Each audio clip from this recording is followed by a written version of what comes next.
بوډا او د لیوانو پلونه د ناول 10مه برخه. د ماخوستن ډوډۍ مې له مور سره وخوړه ځکه هغه یوازې وه. پلار او ورور مې د میلمنو په کوټه کې له بوډا سره یو دسترخوان ته پدترې وهلې وې. مور مې خبرې کولې، له قیمتۍ نه یې سر ټکاوه، ویل چې تر دې خو د طالبانو وخت لا ښه و، دا نوې پیسې خو تورې خاورې دي، هیڅ برکت نه لري. مور مې ډېر وخت د کرزي حکومت ته ډونګېده، بیا ولاړه شوه، چای یې دم کړ او پتناسه کې کېښود. وروسته یې راته وویل چې چای د میلمنو کوټې ته یوسم.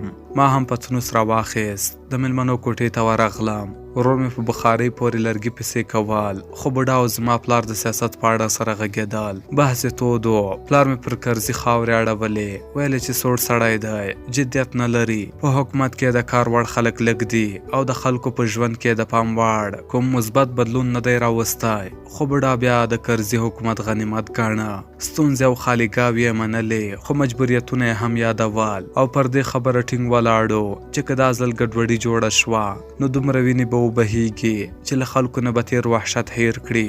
د دوی خبرې ډېرې اوږدې شوې. آخر مې بوډا ته سترګه ټینګه کړه، دی موسک شو او د سراګش په پلمه له کوټې ووت. پلار مې هم ګړۍ ته وکتل، پښې ور ټولې کړې او له کوچني ورور سره مې یو ځای کور ته روان شو. ما په چای جوش کې پاتې چای پر بخارۍ کېښود او د بوډا د راتګ په تمه کېناستم. بوډا ډېر ځنډ ونه کړ. کله چې په دروازه راننوت په خندا یې وویل بل رنګه نه ولاړېدل. ومې خندل هو، خو ته څنګه پر خپل قول ولاړې؟ که خوب درځي؟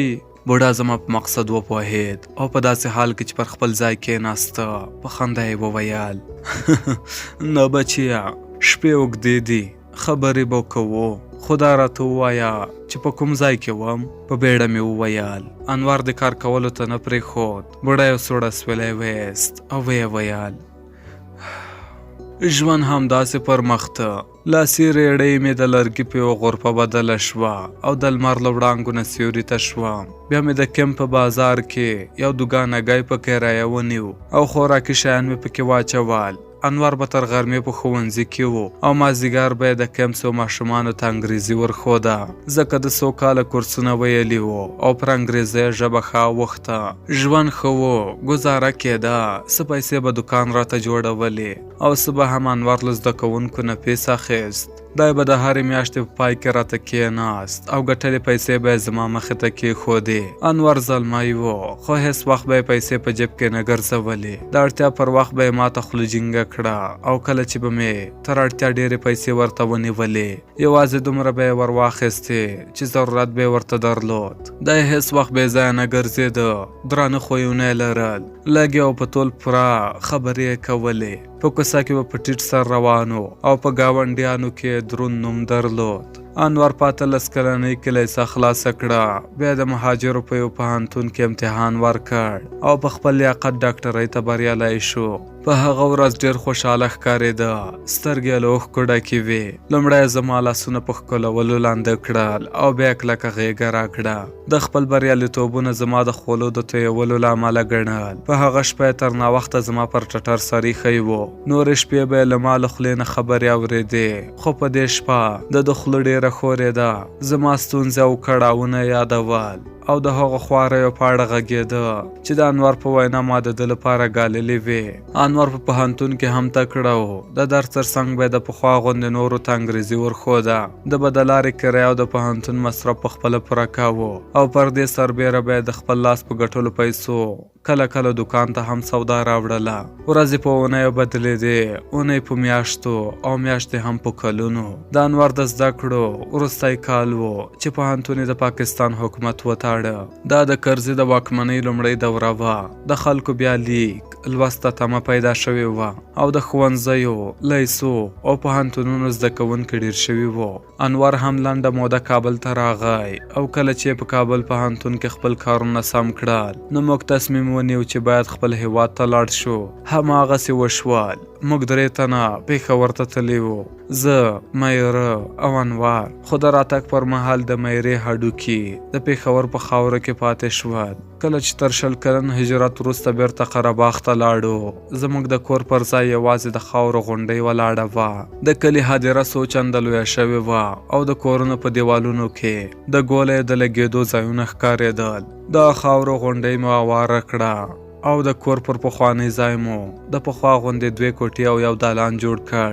انور څه موده وروسته کابل ته لاړ او زه یوازې پاتې شوم. په لومړۍ شپه تر ډېره خوب نه راته، داسې وم لکه کومه ورکه چې مې شوې وي، ځکه انور به تر خوب مخکې تل زما پر ټټر سر لګاوه. په 24 کلنۍ کې همدا خوی ورسره ته.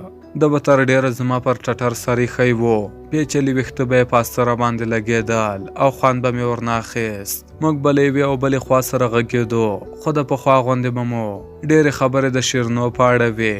انور به یوازې هغه وخت خپلې بسترې ته ور وښویېد چې سترګې به یې خوب ور درنې کړې. خو بیا مې هم زړه ته ډاډ ورکړ چې انور به په رخصتیو کې راځي. اټکل مې سم وخوت. انور په 2مه جمعه کور ته راغی. د 2 اونیو خبرې یې ټکی په ټکی راته وکړې او د شنبې په سهار بیرته کابل ته ستون شو. انور به په میاشت کې 1-2 ځلې کور ته راته، تر ډېره به راسره ناستو. خبرې به یې راته کولې، د خپلو درسونو په اړه به غږېده. ویل به یې چې د انګریزۍ ژبې څومره زده کوونکي لري، د لیلې ژوند یې څنګه دی او د کمپیوټر په زده کولو کې ذهن څومره ښه کار کوي. انور چې به هر ځل کور ته راغی، نوې خبرې به یې راته کولې. ما به غوږ ورته نیولی و او د ده خبرې ښې را باندې لګېدې. انور د پوهنتون وروستی کال هم په بریالیتوب پای ته ورساوه او پر نوم یې د ډاکټر کلمه هم ور زیاته شوه. ډاکټر انور. وروسته په یو بهرنۍ مؤسسه کې کار وموند او ما په لومړي ځل ډالر ولیدل. د راتګ ورځ به د سیمې ډېرو اوسېدونکو ته معلومه وه. د راتګ سره به یې زموږ انګړ له وړو زړو تورسرو او سپین سرو ډک شو. چا به ټوخل، ځینو به خپلو ملاو ته لاسونه نیولي وو او یو شمېر نورو به بیا هم له خپلو معدو نه شکایت درلود. انور به په ورین تندي دوی کتل، نسخې به ورته لیکلې او ما په ده باندې ویاړ کاوه. زه نور هغه پخوانی مالک نه وم. پخوا خو مې لا د خلکو خدمت کاوه، کاریزونه مې کیندل، پخڅې مې وهلې او دهقاني مې کوله. خو اوس غوړ بریتونه ګرځم، دوی ماته نه بلکې زما شته و او ثروت ته ماتو، ځکه به مې د دوی له کښته پورته کېدو نه خوند نه اخیست. ما یوازې له خپل زوی سره مینه درلوده، هغه را باندې ګران و او د ده مینه له هر راز ککړتیا نه پاکه راته ښکارېده. زه هم پر ده ګران وم. خپل ګاډ ګوتې ویښته به یې زما پر ټټر ایښودل، کیسې به یې راته کولې او په دفتر کې به یې له خپل پرمختګ نه خبرولم. بوډا غلی شو. په بیړه مې وویل، بیا پرته له دې چې راته وګوري یو سوړ اسویلی ویست او یې وویل. خو انور یو دم بدل شو. که څه هم دی د پخوا غوندې کور ته راته، خو څېره به یې نیولې غوندې وه. دی خواشینی ښکارېده او زما له ټټر نه به یې خپل سر ژر پورته کاوه. نور به یې د پخوا غوندې نه خندل. زما پوښتنو ته به یې لنډ ځوابونه ورکول. د ناروغانو لیدو ته یې زړه نه ښه کاوه او تل به په فکر کې ډوب و. د نه خوراک درلود او نه هم خوب. کله چې ما به د خواشینۍ علت ورنه وپوښت، نو په دروغجنه خندا به یې د خپل ستړیا او د کارونو د ډېرېدو خبره رامخته کړه. خو زما زړه ته نه لوېده، ځکه انور داسې څوک نه و چې له کاره ستړی شي. آخر یوه ورځ د ده د خواشینۍ په راز وپوهېدم. یو ماسپښین کوټې ته ورننوتم. انور کتاب سترګو ته نیولی و. دی دومره په فکر کې ډوب و چې زما په ورتګ هم خبر نه شو. کله چې یې تر څنګ تېرېدم نو ناڅاپه مې بدن زیږ شو. انور کتاب ته نه کتل، بلکې ده په کتاب کې ایښې د یوې نجلۍ عکس ته وچې سترګې نیولې وې. د انور پر اوږه مې لاس کېښود. د یو ټکان وخوړ او په بیړه د کتاب پاڼې سره وروستې. یو نظر یې راته وکتل. رنګ یې ژیړ و او غټې سترګې یې تکې سرې ښکارېدې. ورو مې وویل، څوک ده؟ دی ورخطا شو، خپلې پښې ورټولې کړې. غوښتل چې ولاړ شي، خو ما تر لاس ونیو او په خندا مې وویل، در باندې ګرانه ده. بغور یې سره شول، سر یې وځړېد، خو څه یې ونه ویل.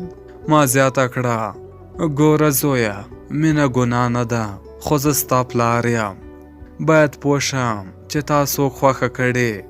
دا نجلۍ څوک ده او څنګه دې ورسره وپېژندل؟ په وارخطایه یې وویل سویتا نومیږي، په یوه سیمینار کې مې ورسره وپېژندل، دا له منځني طب نه فارغه ده.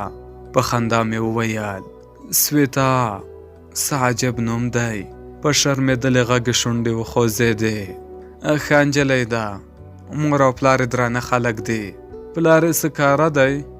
پلار یې انجینر دی او مور یې هم معلمي کوي.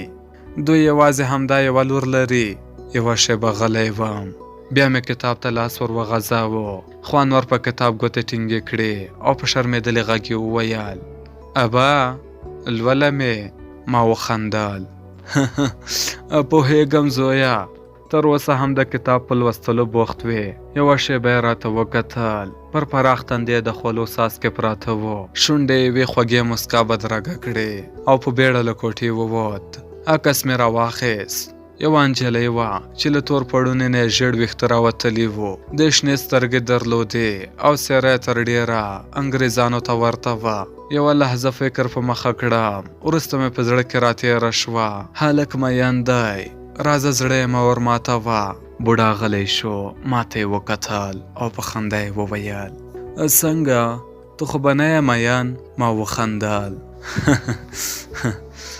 نه لا تر اوسه نه. ده وویل ښه ده زویه، خپل درسونه دې وایه، که دې پر چا زړه بایلود بیا د دې دنیا کارونه درنه پاتې وي، ځکه مینه عجب درد لري، یو سوځونکی درد، داسې یو درد چې انسان د اوسپنې غوندې ویلې کوي. مین نه خپل لري نه پردی، هیڅوک به هم نه پیژني. دی یوازې خدای ته ژاړي او له هغه نه خپله مینه غواړي. زه هم مین وم، ما نه د خدای دا ځمکه ومنله او نه هم د ده کلا او پیسې. زما لړمون یوازې د پلار په غچ سړېده. خو یو خړ سهار مې ژوند را بدل کړ. د شیرینو په لیدو مې په زړه د مینې اوبه راتېرې شوې او د غچ په نوم مې څه پرې نه ښودل. اوس انور مین و، بله چاره نه وه او ښه مې دا ګڼله چې د خوښۍ ته غاړه